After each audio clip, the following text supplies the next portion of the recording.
welcome to the podcast, Can You Take My Shift? Your favorite coworkers are off the clock and back for another episode.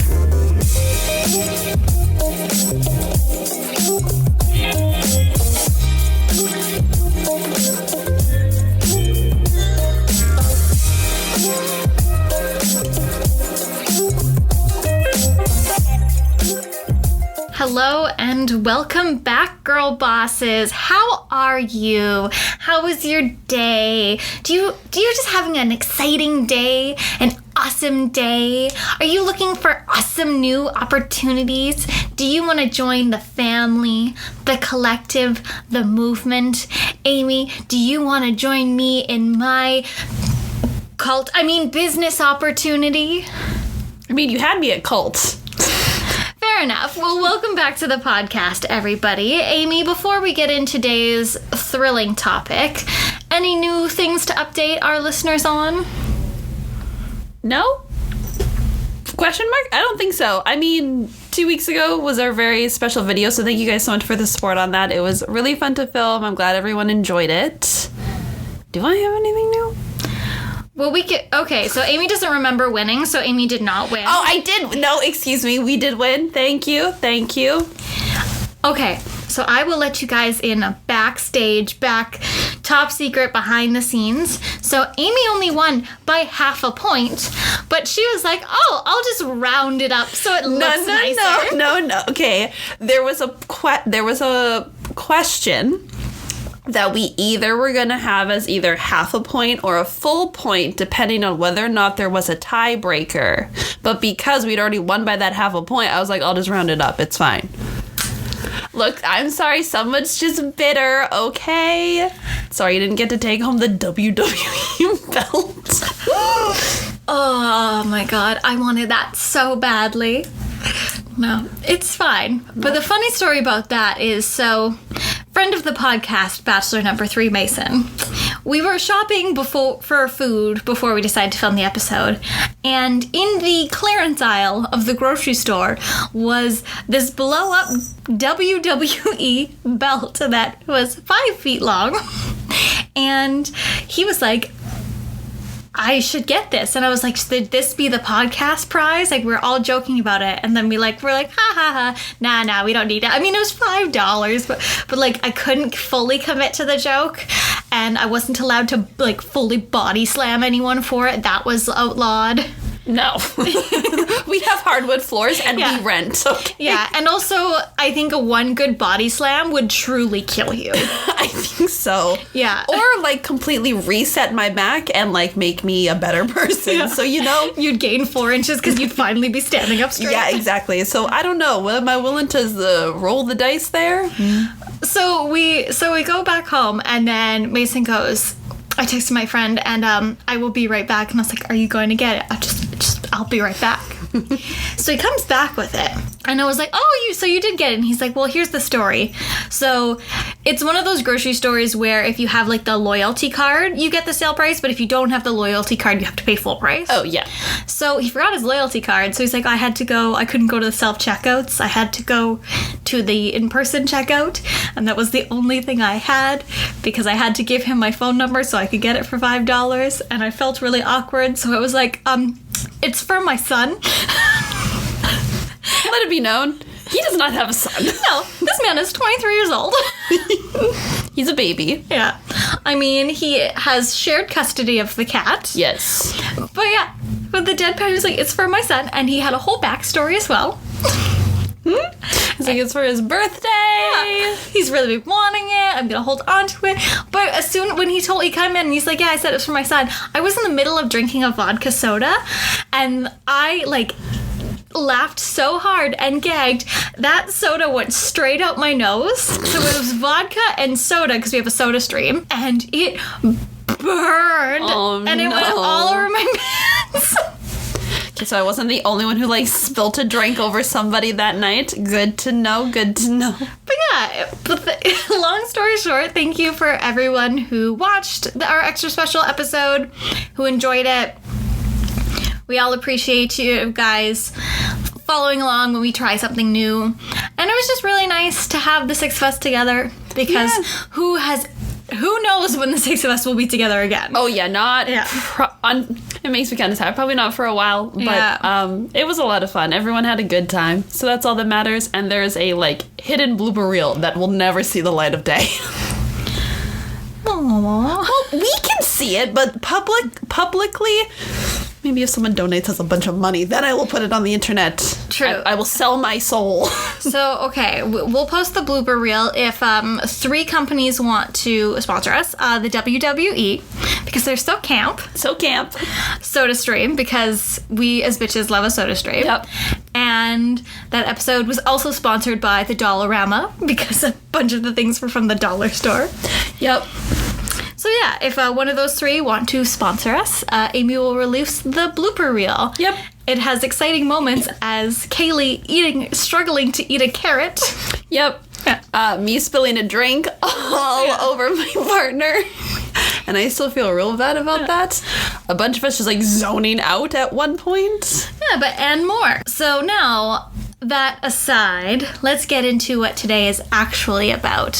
When you think of the 3 words that come to light, when you think of family, sisterhood, motherhood, careers, I think of the 3 G's: gaslight, gatekeep, and girl boss. Amen. Amen. Amen. Now, a documentary came out a couple weeks ago, I think, or maybe it's been a month now, about... Probably been over a month. Yeah, about one of my favorite MLMs. Now, I say favorite. Now, I don't mean favorite, I love their products, because I do not. We're not endorsing these products. No, maybe my favorite train wreck or my favorite shit show. So, we all know I love a good MLM expose. There we go. That's the best word. Yes. I subscribe to some anti-MLM YouTubers. If there is a documentary that is put out, I am watching it. Yes. And Amazon put out a documentary about LuLaRich, which I think we have briefly talked about on the podcast before. Yes. And long story short, for those who don't know, LuLaRich was a MLM clothing brand. So they're most famous for their magical leggings. Yes, that came in all different prints and crazy things like that. So we decided to watch the Amazon documentary called LuLaRich.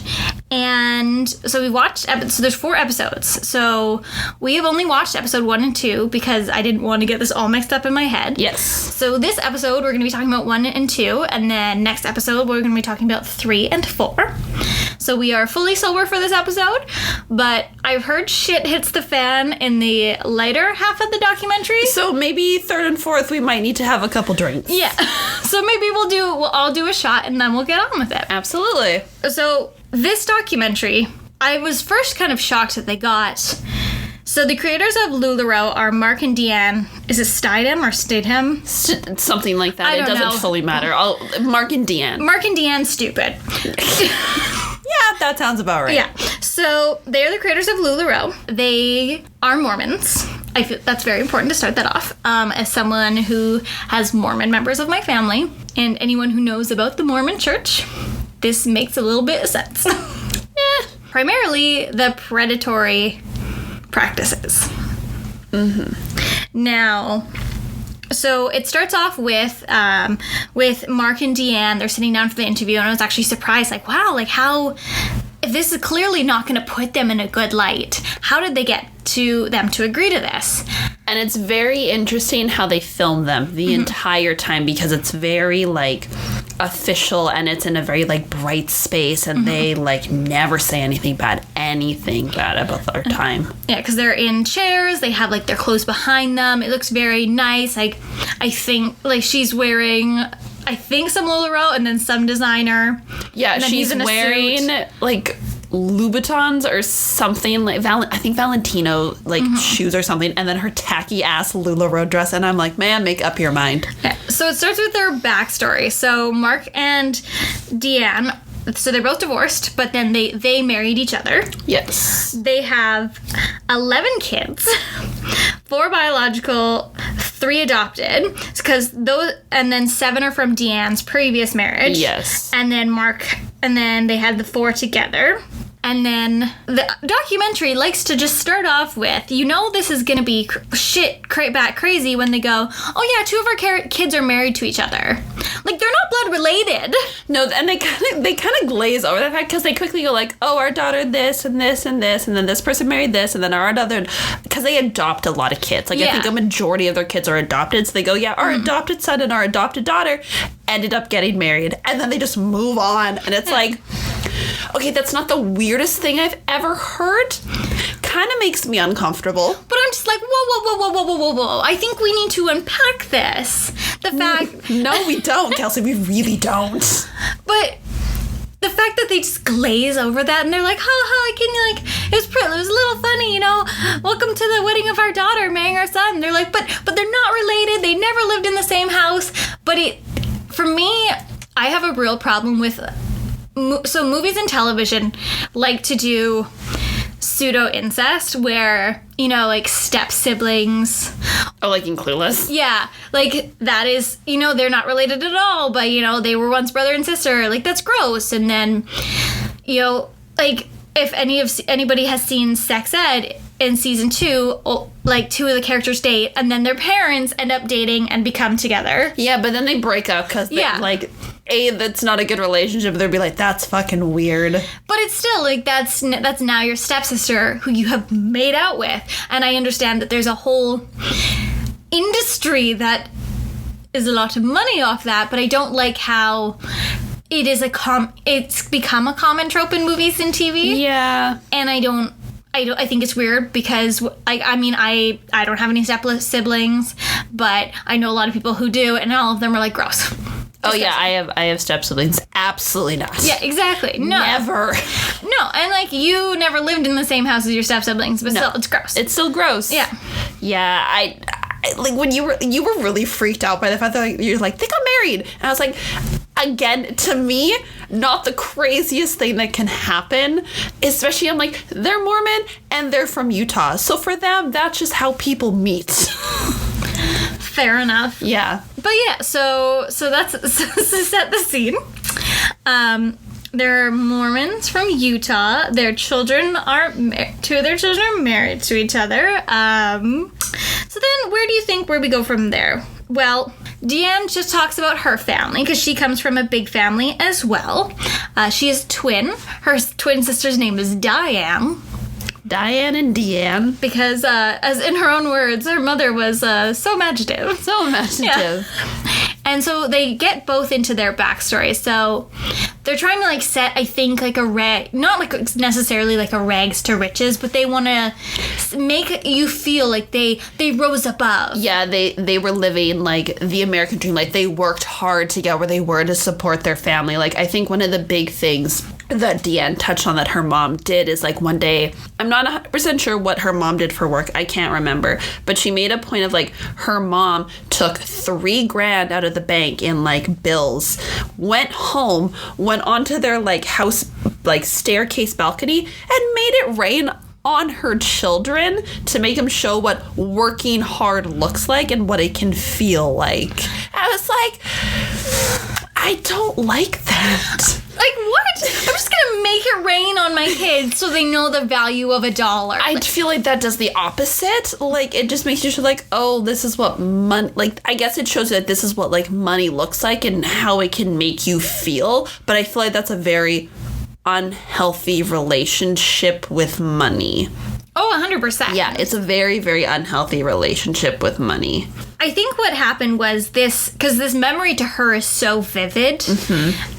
It's, like, definitely one of her, like, her core memories. But, like, I don't even know, like, how you would explain that, because when you think, sometimes some of us, okay, when you think of a story from your childhood and then you think it's funny and then you tell your friends and they're like, that's fucked up. And you're like, what are you talking about? It's fine. They're like, yeah, that's kind of fucked up, bro.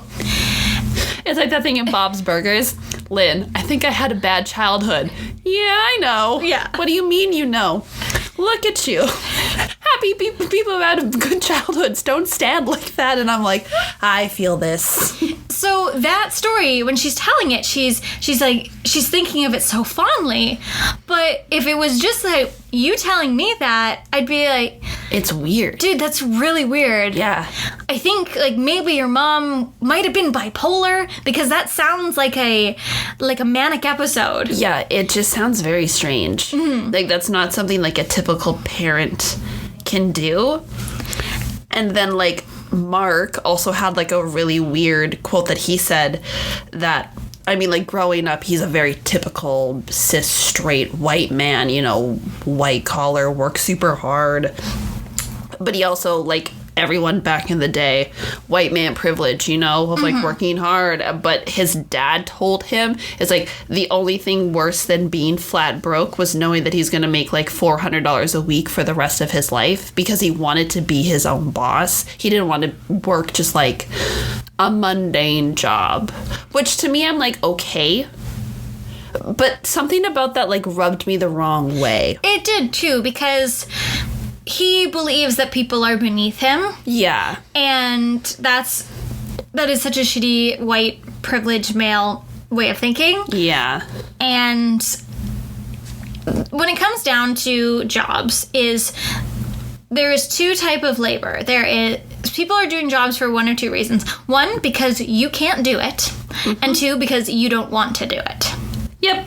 And he thinks that a lot of jobs that he can't do or don't want to do are beneath him, even though like we need these jobs. We do, yeah. Yeah, you need people doing labor jobs. If you want to be a coal miner, well, they needed coal miners, because how are you supposed to heat your house? Yeah, like there's people who are gonna love making that $400 a week and just love it and love it and love it, and like how dare you think that you were so much better than them to look down upon them? Like, especially where you go from here. Yeah, exactly. Like that. When he said that, I literally wrote it down and I was like, that's fucked up. Yeah. Like, he's trying to put like the entrepreneurial mindset into his son, but like that's such a fucked up way of doing it, being like, these people are beneath you, so you can just step on them.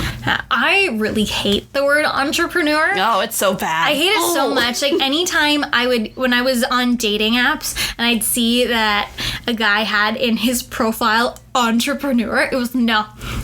Absolutely not. Ugh, That's a fancy way of saying you are unemployed. Absolutely. Your job, I don't think your career should define you just as like, what does the quote go? Oh, what's your dream job? I don't dream of labor. Yeah. So I think it's good to have a healthy relationship with your job, and it's good to do a career that you enjoy. Yeah. But just because you don't want to do a shit job, that doesn't mean that's all you are. Yeah. But to him, that's what it is. That's all it was. Yeah. And then they end this little get to know you by Deanne lovingly going, there's a lot of times I hate him. I just don't like him. Like, what is with straight couples? Yeah. Not all straight couples, but like, I guess like boomer couples being like, oh, I hate my wife, big old ball and chain. Yeah. Like, my husband like makes me angry. Like, shouldn't you love your significant other? Like, yeah, they're not always gonna be like, you don't always have to like them, but I wouldn't straight out say that I hate my partner. If you hate him, you're clearly not against divorce. You've been divorced once. Yeah. Because, back in the 50s, it was really hard to get divorced, so I understand being like, I hate my spouse because they hit me and I can't leave them. Yes. But it's 2021. If you hate him, leave him. Yeah. And especially, why would you say that? The two of you are trying to present like this wholesome front. Like, oh no, we're not the bad guys, because that's what they're self-serving assholes. That's what they are. They're self-absorbed and they want attention so badly. And then they're trying to present this front that what they clearly did not start a pyramid scheme. Yeah. And then you turn and go, and I just hate him. Well, again, it goes back to that thing of being like, we can say this, it makes us relatable, right? Mm-hmm. No, it doesn't. Yeah. Like, my partner will annoy me.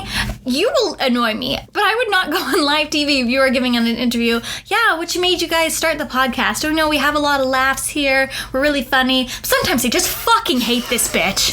Like, ugh. No, you don't do that. Huh. It's just... rude. Like, there's no other way to say it. But after this point, after we get, like, a little bit of background into Deanne and Mark, we learn about how, like, Deanne kind of came about creating LuLaRich. And it was because she started selling dresses from a flea market and then would invite friends over to parties to sell these dresses. Because, like, growing up, they didn't have a lot of money, but she always wanted her kids to look great, as do most middle-income families. Mm-hmm. And so then she started buying these dresses from the flea market in bulk and telling her friends to come over for these parties and selling things that way. And then she got other people involved, and that was basically what LuLaRich was before it ever had a name or a company or anything like that. Because the company itself wasn't actually formed until 2013. And then I didn't know this. I thought this was kind of cute, and I'm very probably alone in this opinion, but, like, the company is named after her first three grandkids, which was, like, Lucy, Lola, and Monroe, so that's why it's LuLaRich. I will give them one thing. That is sweet. It is sweet. That's the only thing they get. That's all they get. But, like, I also think, and I'm like, those poor grandkids. I know. Like, oh no. Yeah, Lucy, Lola, and Monroe are just, like, trying to stink in the back of the class. Well, no. Nope, couldn't be me. Couldn't be me. Nope. So I don't know who you're talking about. Yeah. I think it was named after a dog. Couldn't be me. Yeah. So they like to classify LuLaRich as network marketing. Yeah. There's always a new word people find for pyramid schemes. First it was because it went from pyramid schemes to multi-level marketing, and then network marketing, then person-to-person marketing. Like, I think it's literally been called, like, everything under the sun now, just to avoid it being called a pyramid scheme, because as soon as it's, like, called that or multi-level marketing, like, shut down immediately by the government because they're illegal. So let's get into LuLaRich, and we'll have to post some pictures. But now, no shit to Canva, because I've used Canva. I use Canva a lot. Now I'm better at Adobe, so I do use it less. Yes. But, like, all their graphics just look like they were ripped off. I mean, Canva wasn't a thing.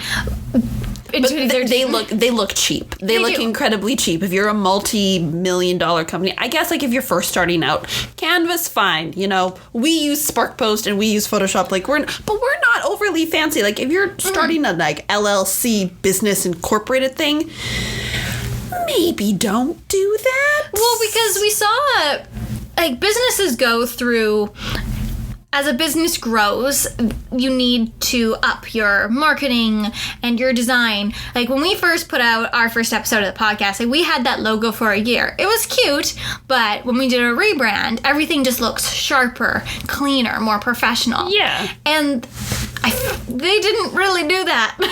No. They were like, this works. I'm going to keep this. Yeah, it's like some, like, mom Etsy shop, which I guess is, like, probably the vibe they were going for. But I'm like, some of this stuff just looked very cheap, which, I mean, was maybe a predecessor to, like, how their product was going to fall apart. And I mean, she charted, and then when she was talking about these dresses, she filled up IKEA bags, and that's how she brought these dresses around. So, IKEA bags, like, huge Rubbermaid totes. Like, this was not, like a high-end business. No. And then so Deanne knew how to sew. So she went down back to the swap meet, and she bought these fun fabrics, and she sewed her daughter a maxi skirt, and then her daughter loved the maxi skirt, so she sewed her another one, and then her friends liked them. So Deanne went from buying these little girl dresses to sewing and selling maxi skirts, which at the time, 2013, 2014,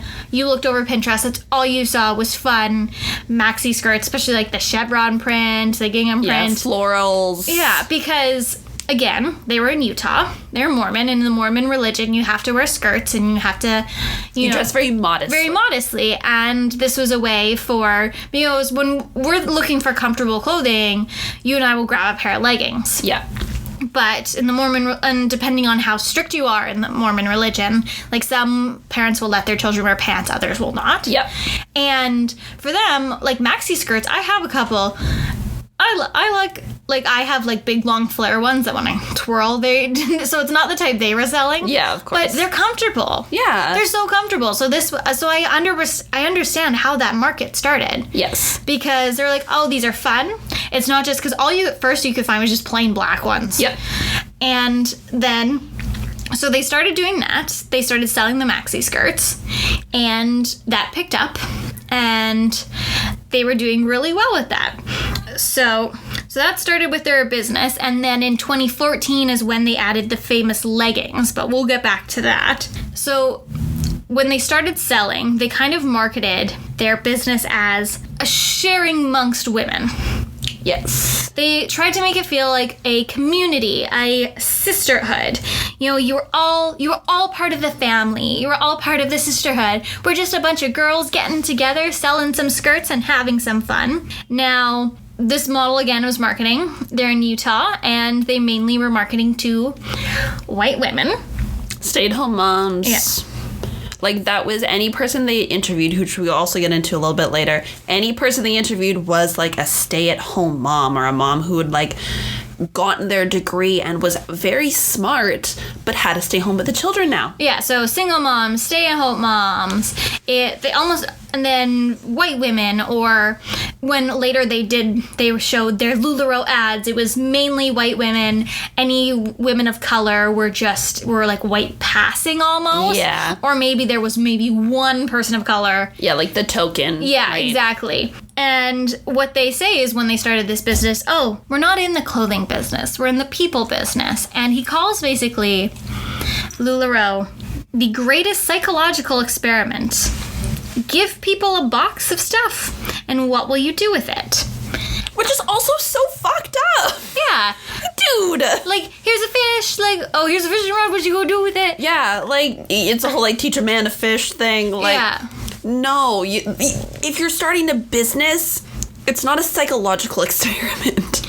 No. It's a business. So they're starting the bullshit brigade going, and Amy and I are watching this, so we're getting like the backstory, and then I pause the thing and I go, Deanne does not know her camera angles at all, does she? Oh yeah, because so when it's not a professionally shot thing, they're not being interviewed. There's obviously like clips. Because LuLaRich was like really big on like Facebook, and anytime they'd send out like videos to clients and stuff, it'd be like iPhone videos or things like that. And you know that whole like trope of like moms don't know how to FaceTime and things like that. That's literally Deanne.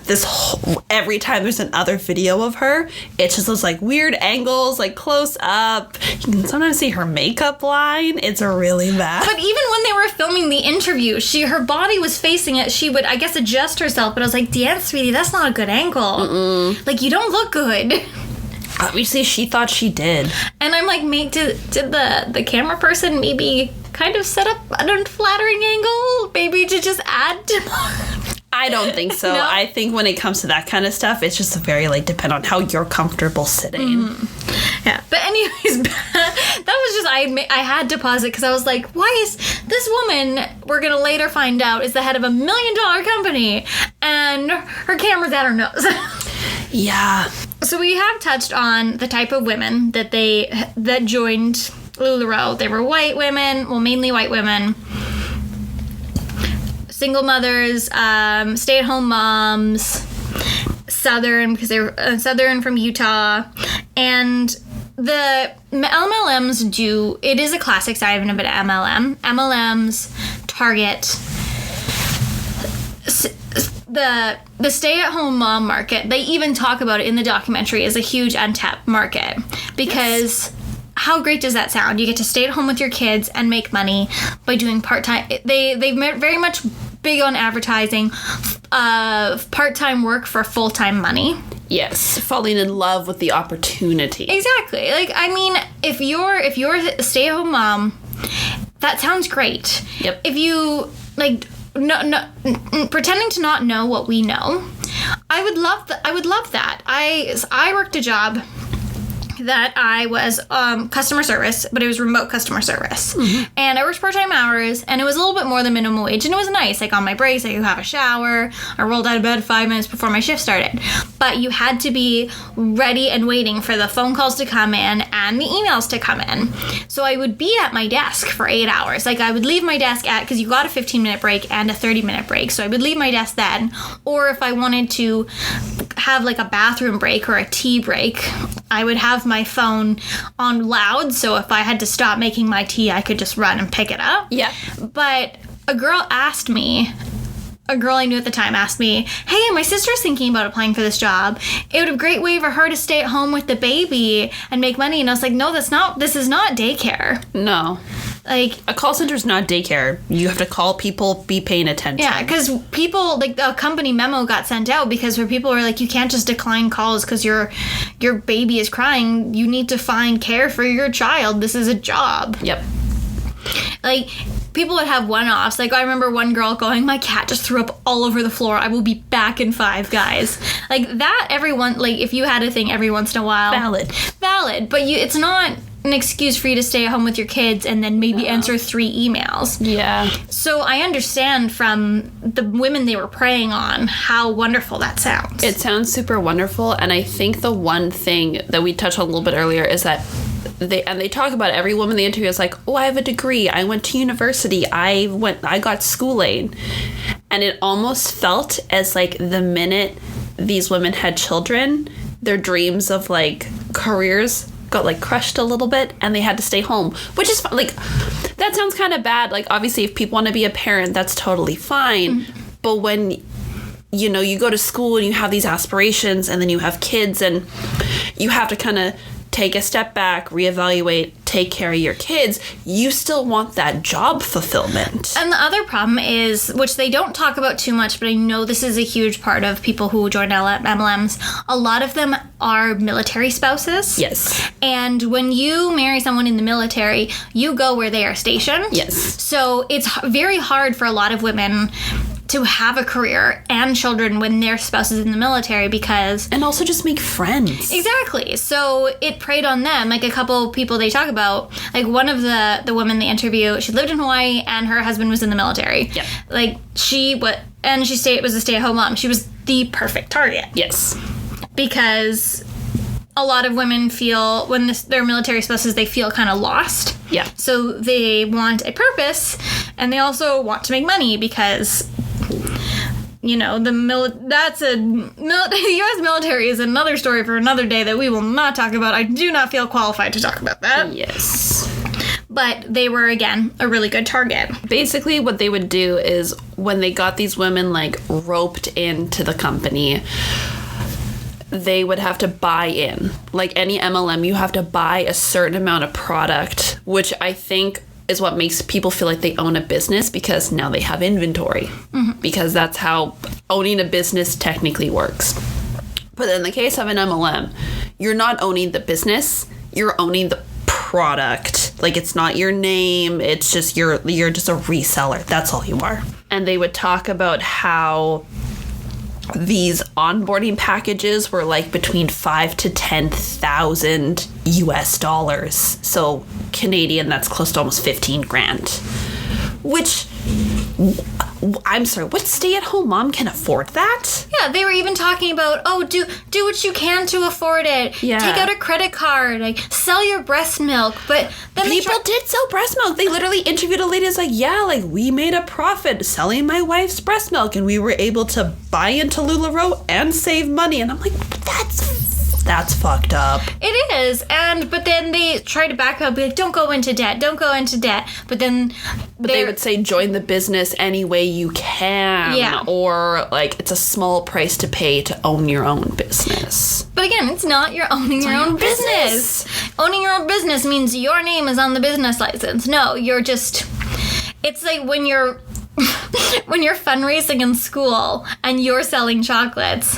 I don't own these chocolates. No, you don't know these chocolates. Growing up, I would sell Girl Guide cookies. My grandpa thought those were free cookies, so he would just eat all of them, and then we would have to buy the boxes. That's not how that works, Grandpa. No, Grandpa, that's not how that works. So it was really sad because, again, these women are smart and they're educated, and they would just, they got them in like a vulnerable spot when they felt like they needed to do something. Yeah. And then what's great is the documentary now starts to introduce you to a bunch of the women that were part of LuLaRich, from people who worked in the in the head office, to people who were selling LuLaRich, people who were at the top. And that's what it gets into. But then the documentary also is inserting clips of Mark and Deanne's deposition, because there is thousands of lawsuits against LuLaRich. Oh, so many. So many. And it's really interesting because they're showing this bright and cheery interview of them, and then they're showing this grainy, dark deposition of them in court. Yep. And it's a really good contrast. And then they now introduce you to almost the set of characters. Yeah, who you meet and go back and forth in between. There's a whole bunch of them. We won't go into all of them. We'll probably just touch on a couple, because some of them are like, their stories are very intense, and some of them are like from their like offices, which like their offices dealt with some crazy things. Yeah, so they introduce you first to Ashley, who is like the third retailer to join the company. So she's one of the OGs.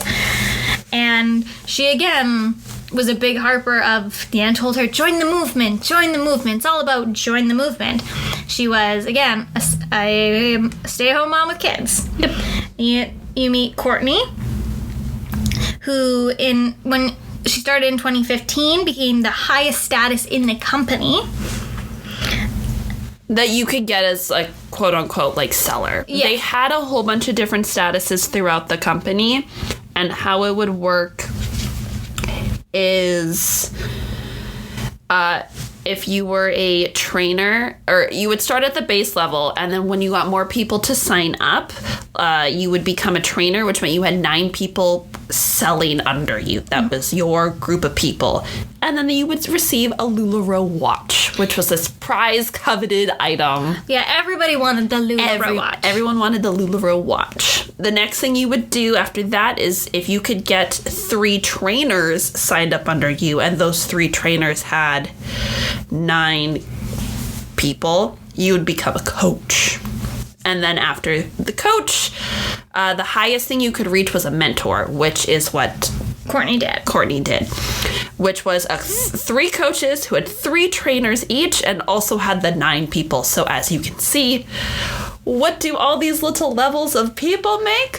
A pyramid. Yeah, but it's not a pyramid scheme. Not a pyramid scheme. Mark says it's not a pyramid scheme. Not a pyramid scheme. And then what they told Courtney is the best way to, because making the money wasn't by selling the clothes. No, they go into later about the bonus checks, and that was how you made your money. So Courtney reached the highest status, but she was spending her money as fast as it came in, because they would harp on flaunting your wealth was the best way to recruit, which makes sense, because you're like, oh, look at all these things I have. You could have these things too if you joined, right? Oh, absolutely. And so she'd be making $50,000 a month, but she'd be spending $49,000. And that's how a lot of people, I've seen another documentary where they had everything and then they lost everything because they didn't save any of this money, because they're very much like, show your wealth, flaunt it. Like, why are you not posting on Facebook? Why are you not posting on Instagram? Yeah, like they had in the documentary, they talk about this hashtag that they had because of, it was, the hashtag was because of LuLaRich. And anytime you posted something positive in your life, they wanted you to hashtag it because of LuLaRich, meaning that, oh, I bought this nice handbag with like my LuLaRich money. Look, I took my family on this beautiful vacation because of LuLaRich, like all this money I made. And Deanne even says in the documentary, I believe she says this, I don't want to get in trouble, or somebody says this about her, saying they posted a photo on Instagram of just them having a nice time, and Deanne was like, why didn't you hashtag it because of LuLaRich? Like, got after her, even though it's like, it's not necessarily true. They're just trying to build this like false narrative around the company.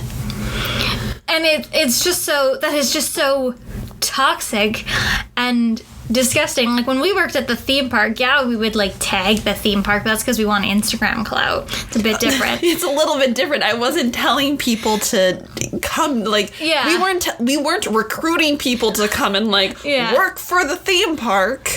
Like, granted, I kind of did recruit my friend to go work there. That's a different story, though. She did that on her own terms.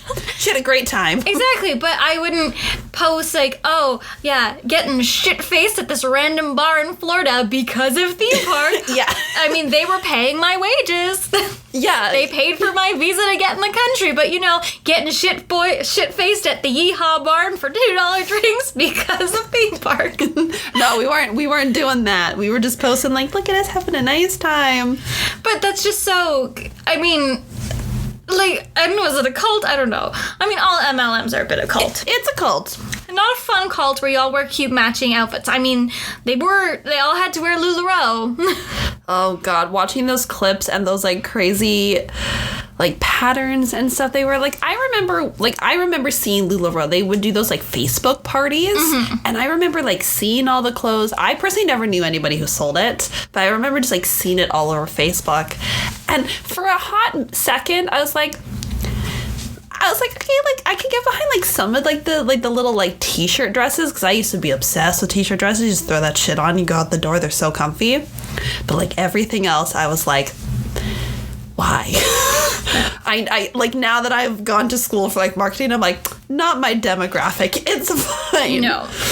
And then so they talk about that, and then so they introduce us to a couple women, and then they introduce us to my I think he's my third favorite character so far. So they introduce us to Deanne's nephew, Sam. Oh, Sam! So Sam joined at 20. So what they did was Deanne and Mark set their entire family down and were like, here's the business. And they wrote out all of the roles they needed to fill, and they wanted their family to fill it. Like, one of their nephews started crying because he's like, I'm just so choked up. They wanted us to help. And it's like, nah, dude, you were cheaper labor. Oh, absolutely. Yeah. So Deanne hires her nephew Sam to be the event director. He had never done an event in his life. He even says, I had no idea what the fuck I was doing. And so they get him to start a convention to kind of get more people to sign up for LuLaRich. Yes. And they give him a budget. And they're like, you need to get like a celebrity to come. So who does he get? Mr. Sexy Colonel Sanders himself, Mario Lopez. I love it of all the characters he's played. You went with Sexy Colonel Sanders. Thank you for that. AC Slater is so stupid because he's like, oh, we got AC Slater from Saved by the Bell. No, our generation knows him as Sexy Colonel Sanders. Sexy Colonel Sanders. And he was under budget too. He was, which is Mario Lopez, know your worth. Yeah, but exactly. But it made sense because if you were, let's say, if they were planning an event for right now, if they got Billie Eilish, like, women that recruiting that age would be like, why? What? They wouldn't be excited to take a picture with Billie Eilish. No, but because it's like, Gen Xers. Yeah, I think it's Gen X. Like, Gen X and, like, elder millennials. Yeah. He was from the 90s. Like, even I watched Saved by the Bell, and Mario Lopez was looking for money for a while. Like, I get why he did it. Don't respect it, but I get it. Mm-hmm. And so they had him for an event. He took pictures with all these women, and then Sam was playing, like, older hits that, like, again, made all like Backstreet Boys. Yeah, exactly. NSYNC, and then New Kids on the Block. The next day, they had, like, over 1,000 people wanting to sign up. Yeah. Because the one thing he did know was he knew the demographic. He knew what these women thought looked fun. Yep. And he knew how to throw a good party. Yeah, that's what he did. Like, he did not know anything about budgets, we later find out, but he knew how to throw a party. Yeah, and I got to the point where they had so many women on a wait list, they started doing these, like, things at the LuLaRich conventions, where if you were a woman not part of LuLaRich yet, you went to these conventions and, like, signed up. It was like a golden ticket thing. Mm-hmm. They would just, like, pull your name out of a big vat, and then that day you would just get to skip the queue and it was great. Up. And one of my favorite things of why I first was like, oh, God, he's part of the family. He admits it's an MLM, like, off the bat. Oh, yeah, like, straight up. He's like, they ask him, like, do you think it was an MLM? He's like, oh, yeah. 100%. 100%. And that's why he is my third favorite at the moment. Mm-hmm. And then in 2016, they had made over $70 million, and that's when they moved to Corona, California. And Sam's like, we were growing far too fast, way too fast. Nobody was qualified enough for how fast they were growing. And even Deanne and Mark admit that. They admit that they grew very, very fast. They don't say that nobody was qualified, but they do say that they weren't expecting that surplus of growth. So that is basically episode 1. And then we get into episode 2 where we meet people in head office, and that's where my number 1 and 2 come in. They're the best parts of the whole episode. Yeah. So you have Alana.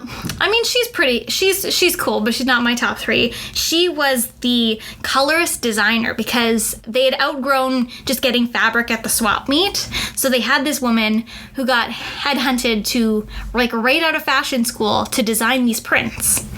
Because they had to constantly pump out these prints because LuLaRich made it so their prints were unique. Like, once it's gone, it's gone. Yes.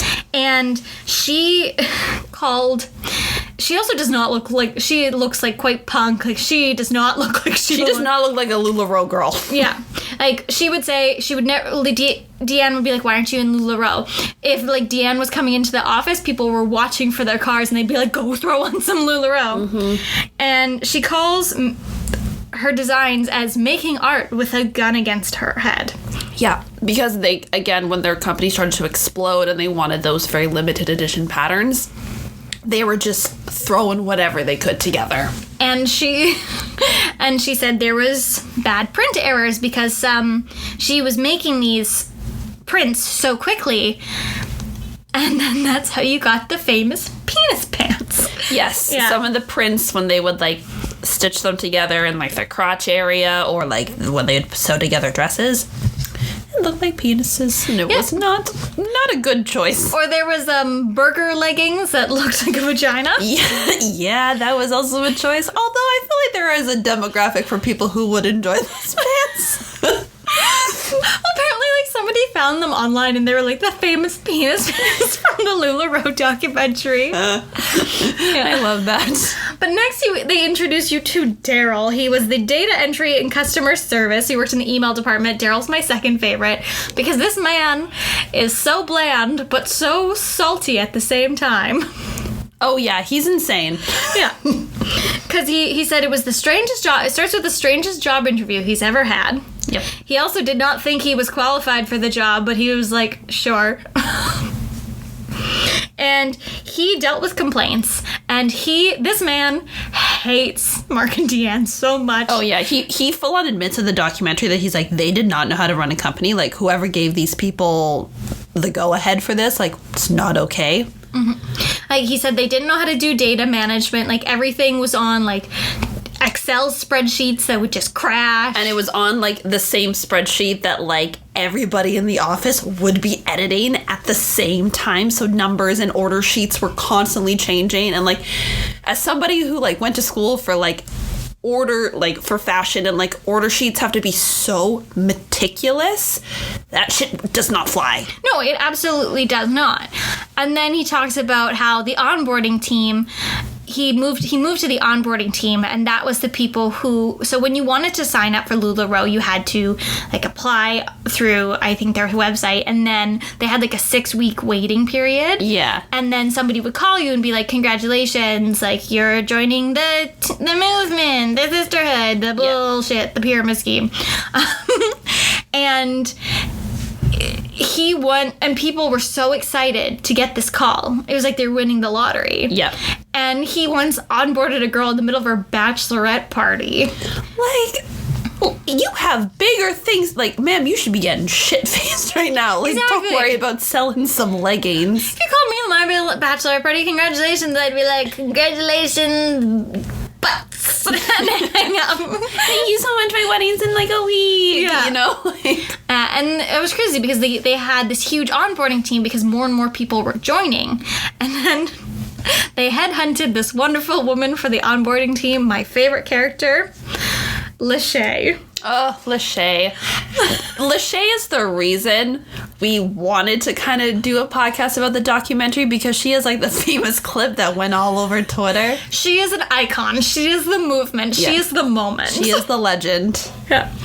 So, because she got headhunted for LuLaRich, and she talks about how, you know, it was good in the beginning, but she, for her first day, came in, I think she had, like, Louis Vuitton on, and she was dressed up. She's like, I was looking hot, I was in business professional, and then Leanne goes, go put on some LuLaRich. Yeah, this woman is wearing, like, Chanel boots, Louis Vuitton handbag, and Deanne is like, please go put on this $5 pair of leggings. Thank you. Thank you. That has unicorns all over it. Please go put that on. And she's like, okay. Oh, wait, she's wearing Chanel. Yes. She wasn't just wearing, she's wearing Chanel. Yeah, Chanel and Louis Vuitton. Yeah.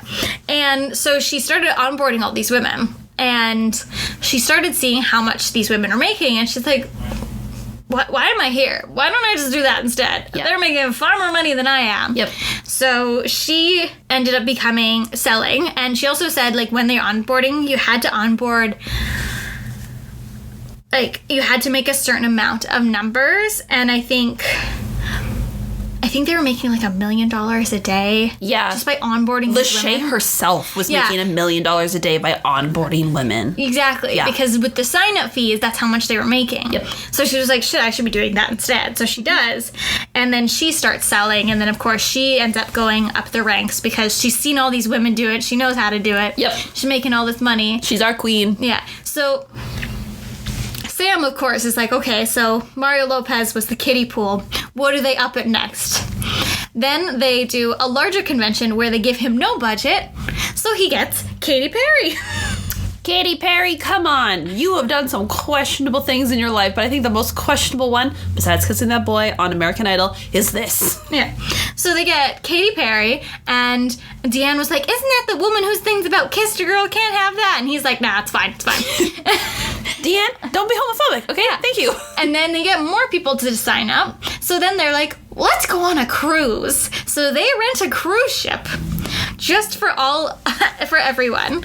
And the famous quote. But before you say the famous quote, maybe we should just say about the cruise is people would have to sell $12,000 worth of clothes to get onto this cruise, which is a lot considering these clothes are like pretty cheap.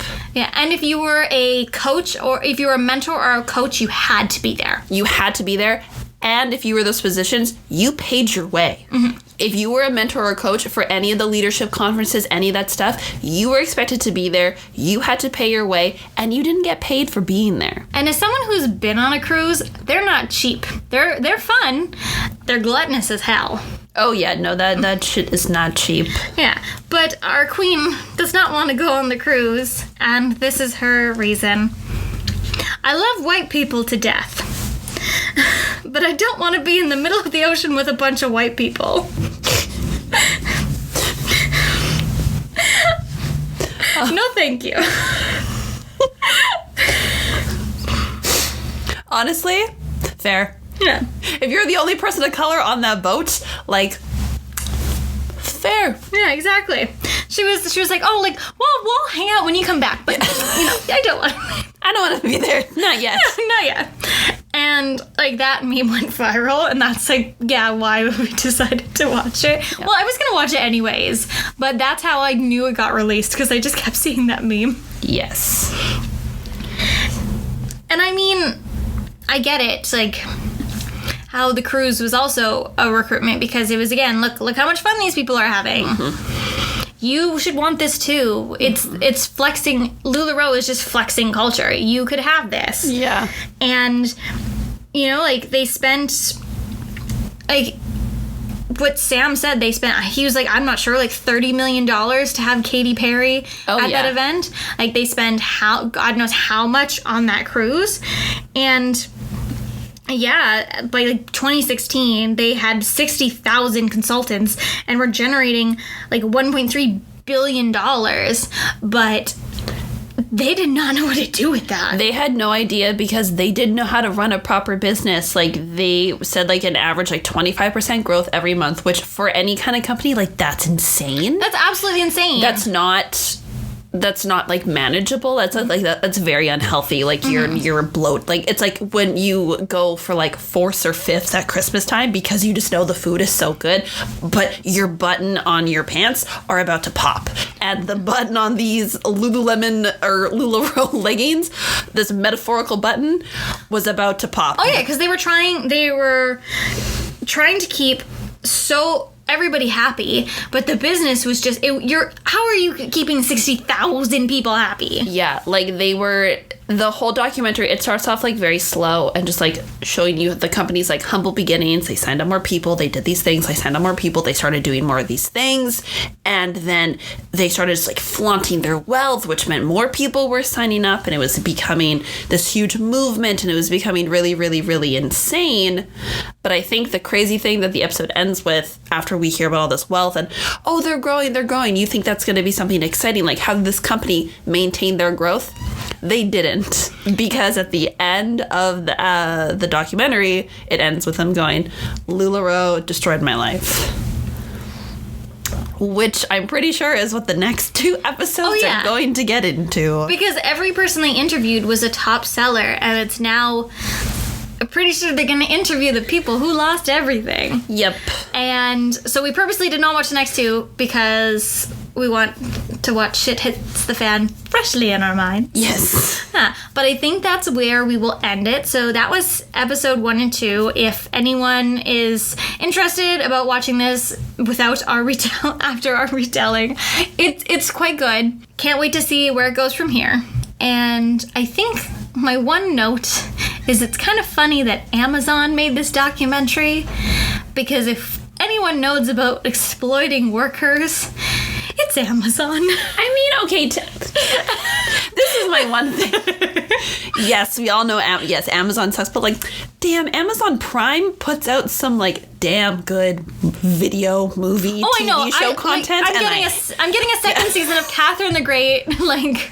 Yeah, I like The Boys is super good. Oh, like they put out so many good things, and I'm like, God damn it! Like, damn it, Amazon Studios. Oh yeah, you're damned if you do, you're damned if you don't. Yeah. But all I can say is, don't gaslight, gatekeep, and girl boss too close to the sun. No, because that's what Mark and Deanne did, and look where they are now. Well, we'll have to wait and see till next time. Yes, we don't actually know. Maybe they were able to pull themselves up by their bootstraps and get their company on their merry way. Although I don't think that's what happened. I highly doubt that, yeah. But thank you guys so much for listening to our retelling of this documentary. I hope you enjoy this episode. If you don't... Well, I'm still going to give you part 2 because we need content. Yeah, we need content. So, Amy, why don't you give the outro? Yes. Thank you guys so much for listening this week. We appreciate it as always. Again, the documentary is called LuLaRich. You can find it on Amazon Video.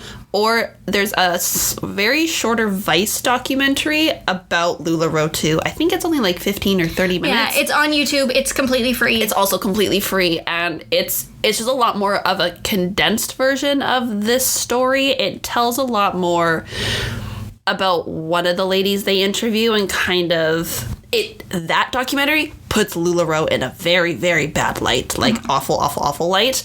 This documentary fluffs it up. It makes it seem very dramatic, which we all love drama. Okay, let's be real. This is why we're watching this documentary, so it's fine. But there is a free option on Vice. If I can find the link, I'll put it in the little notes down below. If you want to keep listening to our lovely voices every 2 weeks, you can find us on Spotify, on Apple Podcasts, on Anchor, and any other places where podcasts are available. You can listen to us on YouTube. You can follow us on Facebook. You can follow us on Instagram, and you can find us on Twitter at CYTMS Podcast. You can find Kelsey at Kelsey Peets on Twitter, Instagram, and TikTok. And you can find me, Amy, at Shelly Amy on Twitter, Instagram, and Twitch. So I think I got everything. But until next time, Kelsey, can you take my shift? No, I gotta go on a cruise with all the other white people. If you go missing. I mean, you're white, you're fine. I'm white, fine. Your call has been forwarded to an automatic voice message